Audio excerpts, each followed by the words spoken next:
Hey there, I'm Olivia Reynolds. I'm cruising through the familiar streets of my hometown, feeling like a total outsider in my designer suit. Ahead looms the old Victorian mansion, and my heart skips a beat. This place, it's more than just a house. It's where my childhood memories still live. As I pull up, Grandpa George is already on the porch, grinning from ear to ear. I barely have time to turn off the engine before he's got me in a bear hug.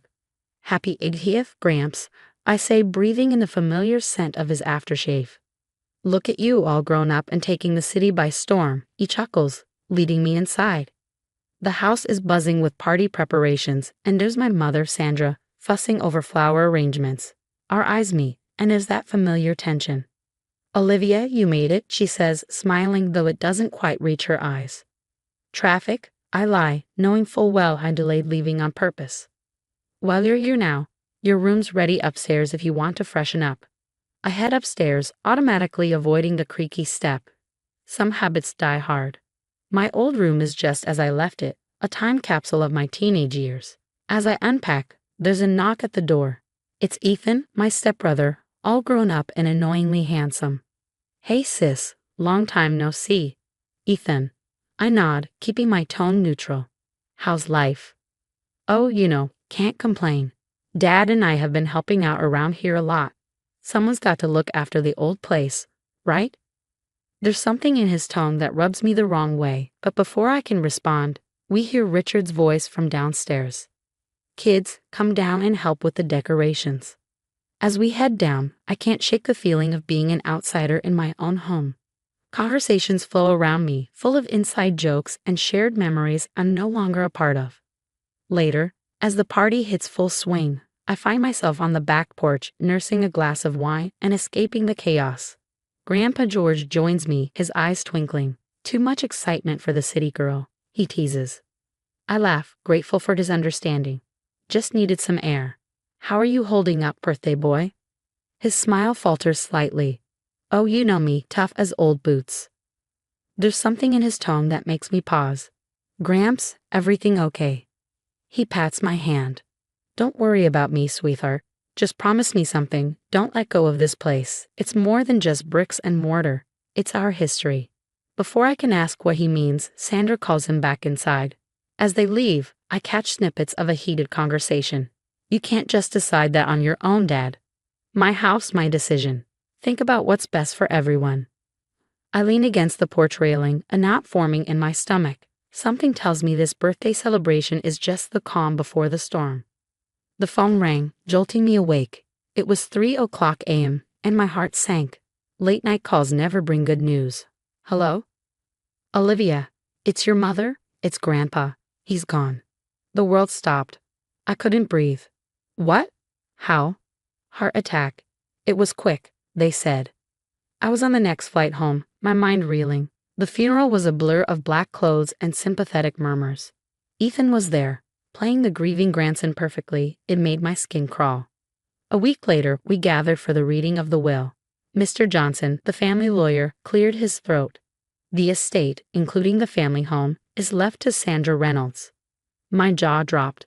What? But Grandpa always said. There's more, Mr. Johnson interrupted.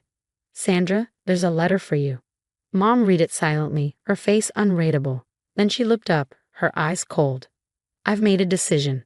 I'm giving the house to Ethan. The room exploded. What? You can't be serious, I shouted. Olivia, you've never appreciated this place like Ethan has. You're always off in the city, focused on your career. That's not fair. This is my home too. Ethan smirked. Come on, sis, I'll take good care of it. I turned on him. Don't act all innocent. You've been planning this, haven't you? Olivia, Mom snapped. That's enough. No, it's not. Can't you see what he's doing? He's been manipulating you for years. Richard stepped in. Now let's all calm down. Stay out of this, I snarled.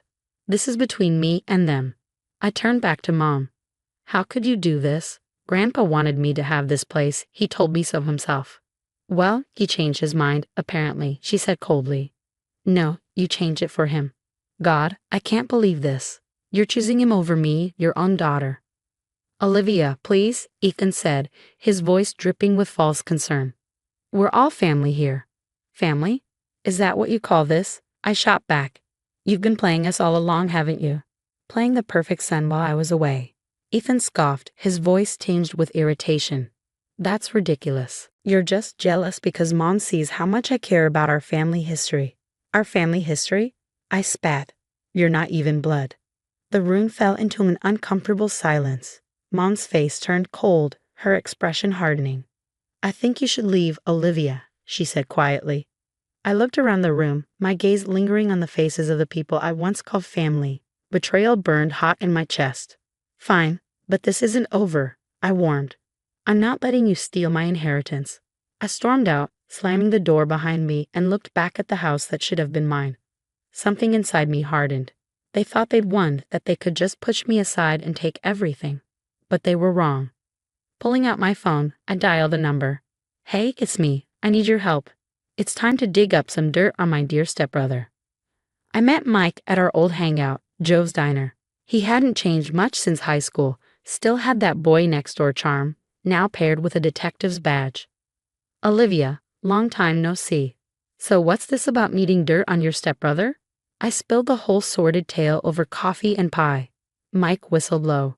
That's rough, but you know I can't just hand over confidential info, right? Come on, Mike. There's got to be something you can do. This is my family home we're talking about. He sighed, running a hand through his hair. Look, I can't officially help, but I might be able to point you in the right direction, off the record. I'll take what I can get. Mike leaned in closer. Word on the street is your stepbrother's got a gambling problem. Owes some pretty nasty people a lot of money. My eyes widened. Seriously. How much are we talking?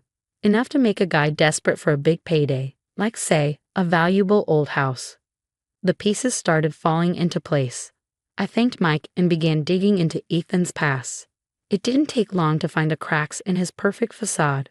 Late-night visits to underground casinos, mysterious cash withdrawals, hushed phone calls. But the real goldmine came when I overheard Ethan arguing with Richard outside a seedy bar. I need more cash, Dad. They're breathing down my neck. I've already taken too much from the company accounts. If anyone finds out, then find another way, Richard snapped.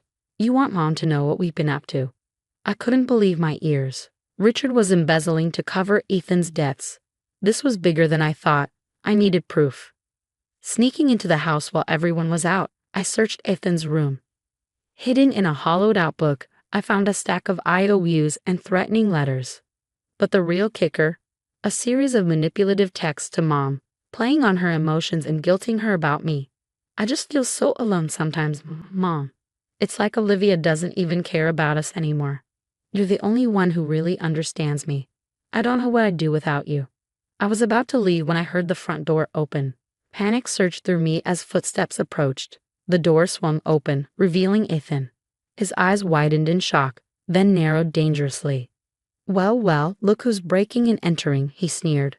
I straightened up, clutching the evidence. Funny, I was just about to say the same about you and Dad. How long have you been stealing from the company, Ethan? His face paled.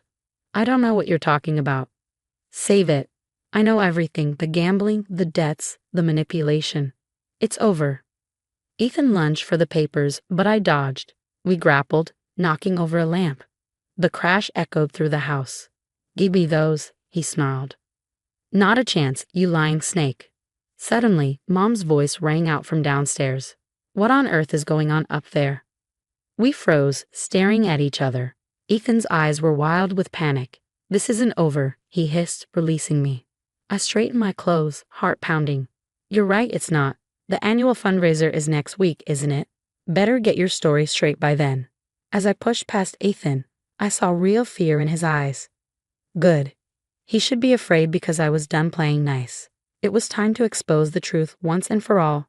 The annual fundraiser was in full swing.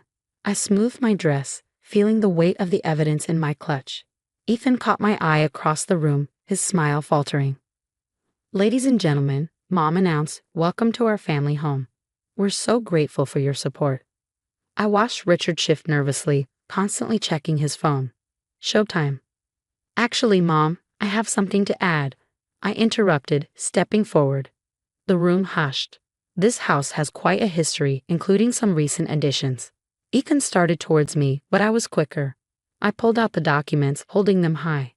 Did you all know that my dear stepbrother has a gambling problem? Or that my stepfather's been embezzling to cover his debts? Gasps echoed through the crowd. Richard's face went ashen. Olivia, stop this nonsense right now, Mom hissed. It's not nonsense, Mom. It's the truth. Ethan's been manipulating you for years. Read these texts. As Mom scanned the messages, her face crumpled. Ethan, is this true? Ethan sputtered. I can explain, but the damage was done. Mike stepped forward, flashing his badge. Mr. Thompson, I'm going to need you to come with me, he said. As Richard was led away, Mom turned to me, tears in her eyes. Olivia, I'm so sorry. I had no idea. I cut her off. Save it.